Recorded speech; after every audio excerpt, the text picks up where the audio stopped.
कल ना ऑफिस में एक छोटी सी कॉमेडी हो गई। मेरी दोस्त रिया, जो जनरली हर दूसरे दिन हेयर केयर क्वीन बन के आती है, like oil, mask, conditioner, full routine करके आती है, आज ऑफिस आई थी with hair in a typical चिपकोफाइड mode, like someone plastered them.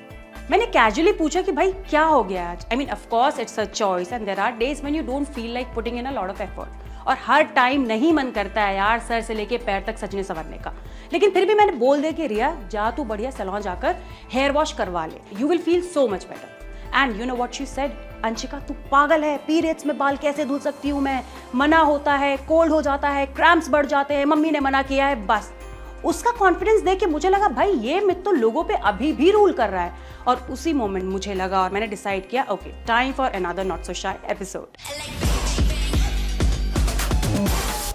तो हेलो दोस्तों, मैं हूं Anshika and in today's episode of not so shy is all about one burning question, periods में बाल धोने चाहिए या नहीं।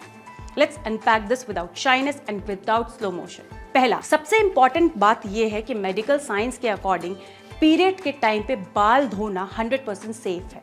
पीरियड्स कोई मैजिक स्विच नहीं है जब पानी बॉडी के अंदर कोई एक्स्ट्रा रिएक्शन क्रिएट कर दे। शावर लेने से यूट्रस, ओवरीज या फ्लो पे कोई नेगेटिव इफेक्ट नहीं पड़ता है। मिथ की कहानी भी समझ लेते हैं कि ये कहां से शुरू हुई है कहानी। जब पीरियड्स में बाल धुलना बिल्कुल सेफ है तो ये बात आखिर आई कहां से? ये मिथ अक्सर पुराने जमाने से चला आ रहा है, जब hot water, bathroom facilities, heaters ये सब लग्जरी नहीं होती थी। तब लोग सोचते थे ठंड लगेगी, इन्फेक्शन हो जाएगा, बॉडी वीक होती है, पानी से फ्लो रुक जाएगा।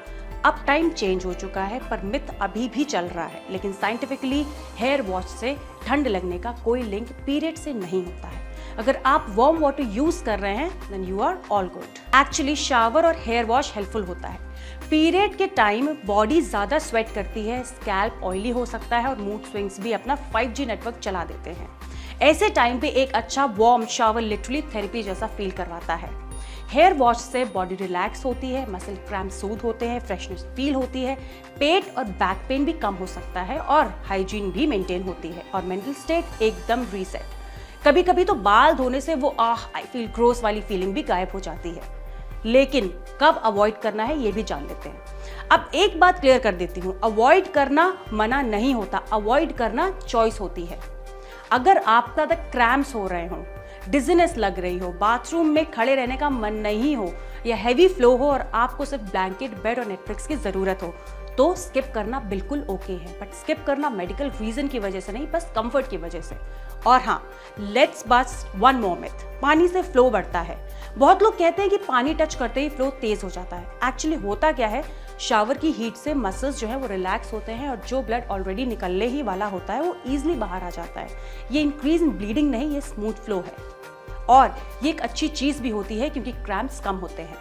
ना फाइनल वर्डिक्ट, तो सहेलियों फाइनल वर्डिक्ट ये है कि periods plus hair wash is equal to totally safe, totally normal. आपकी बॉडी कोई फ्रेजाइल क्लास नहीं है। आप अपने daily routines, bathing, hair wash, cleaning, skin care सब कर सकती हो। जो मिथ चल रहे हैं वो सिर्फ मिथ ही हैं। तो ये था आज का लॉन्ग, ऑनेस्ट और नॉट सो शाय एपिसोड। अगर आप भी किसी और पीरियड मिथ, बॉडी टॉपिक या हाइजीन डाउट को रियलिटी चेक करवाना चाहते हो तो कमेंट्स में बताओ। मैं हूं अंशिका, मिलती हूं नेक्स्ट एपिसोड में जहां हम हेल्थ की बात बिना फिल्टर, बिना फियर और थोड़ी सी सास के साथ करेंगे।